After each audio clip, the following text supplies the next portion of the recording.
out of Frederick, Maryland. Police said a man is facing charges that he made fake 911 calls. Brian Paul Blanchard, who's 20, was charged after officers staked out a payphone from which several of the calls were made. Police said Blanchard admitted making the calls after his car was pulled over early Thursday after a 911 call was received from the payphone he'd been observed recently using. Police charged Blanchard with 2 counts of telephone misuse, which carries a maximum sentence of 3 years in jail and or a $500 fine for each account. Yeah, I never thought, well, I mean, I know it's bad to call 911 fake. Right. Oh, sorry. Here's a story for you. Uh-oh. No, thank God it wasn't me, but I remember some relatives of mine, their little girl was probably 3 maybe, Jana. And she called from another room, 911, and told them that her entire family had been murdered. Oh, my God. And they were all dead. And she doesn't have a mommy and daddy anymore. So, of course, everybody comes flying out there because this poor little girl has this murdered family. And then they were sitting there watching TV. So everybody pulls up into the driveway, and they're, knocking on the door. Please, open up. And, yeah, and there they were just sitting there like, what the hell's going on? Oh, my God. We got a call from a little girl saying that her entire family had been murdered. Yeah. Oh, Jana, you are in so much trouble. Apparently she'd seen it on TV, like a real life story about how, and she just thought that she'd just call and apparently reenact it.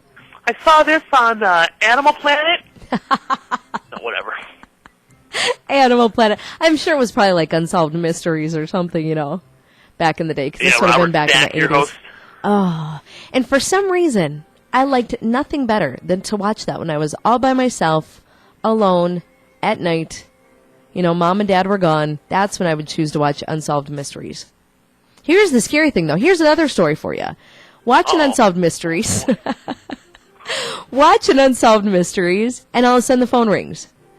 So I go over there. I'm like, hey, it was my friend Heather. Hey, what's up?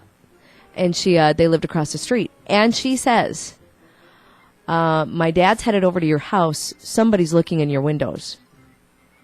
Dun, dun, dun, dun! I'm like, oh my God, really? She goes, yeah, just check and make sure all your doors are locked. That's great. Just what I want to hear when I'm watching Unsolved Mysteries. I'm already freaked out enough about somebody killed in a rest stop or something. Or how somebody You're going to die! Yeah, exactly. It was like Scream before Scream was cool. So she goes, just make sure all your doors are locked. Mom wants me to call you and let you know, make sure all your doors are locked. Dad's on his way over to your house. Somebody's looking in your windows. And I'm thinking at the time, because I'm not going to say that I never had anybody, knocking on my window to talk to me. Yeah. Yeah. But if Heather didn't recognize them, then that probably wasn't a good thing because she knew all of our friends. So Maybe it was a new possible boyfriend? Yeah. Not going to happen. No. Hey, Stacy, what are you doing right now? Oh, I guess we're going out. That's what we're doing. That's how tough it was to ask me out. Right out this window. Yeah. In fact, it was so odd that we used our window so much, as a second door. Because even when there was like regular hours, it wasn't after hours, people would still go to the window. Even though I'm like, hey, I got a door. So you should put like a knob on that window and then like a doorbell? Yeah, and a big welcome mat or something up there. Yeah, you don't need to sneak a conversation with me. It's only like 7:30 at night. You can just come to the door. Glen Rock Police Chief Tom Sweet said 2 officers, quote, probably didn't do things the best way when they used a taser on a 76-year-old man driving an antique tractor in a parade. But right away, when you start off a story like that, it can only get better. Sweet spoke at a packed town hall meeting Monday, 9 days after Bud Gross was hit with a taser during the town's annual Deer Creek Days. The officers are on paid leave while State Division of Criminal Investigation agents investigate. Mayor Steve Solinsky and most of the town council apologized to residents and asked for patience. Solinsky promised the findings will be made public.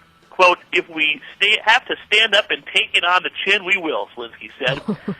State investigator Tim Hill has said the two officers contend Gross disobeyed orders. Gross hasn't commented publicly, however, and investigators have not disclosed many details of what happened. Sweet originally said it didn't appear any policies were violated. Some at Monday's meeting called for the two officers to be fired. Several people who witnessed the event told the crowd police repeatedly shocked Gross with a taser. Those two were the most out-of-control officers I've ever seen in my life, said Scott McWilliams, a witness who said he was shoved by one of the officers. These two guys got to go.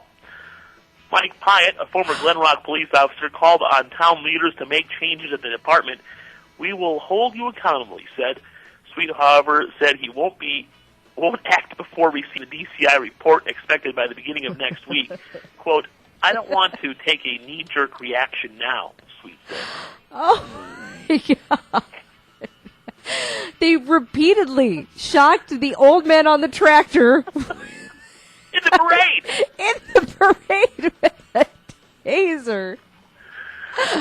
What did they say he was doing? It doesn't say. It just says. It never really says anything about what happened. The one guy says, several witnesses who witnessed the event told the crowd police repeatedly shocked Gross with the taser. That's it. There were no details of what happened. Like they said, what's one cop say that he disobeyed orders? Pull over. Sir, get off the slow antique tractor. Sir, we need you to pull over. I can't. It's a parade route. I'm in a parade.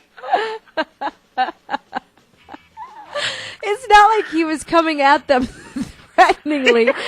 It's like in Austin Powers, you know, when the guy's coming at him with the very slow machine and he's like, oh!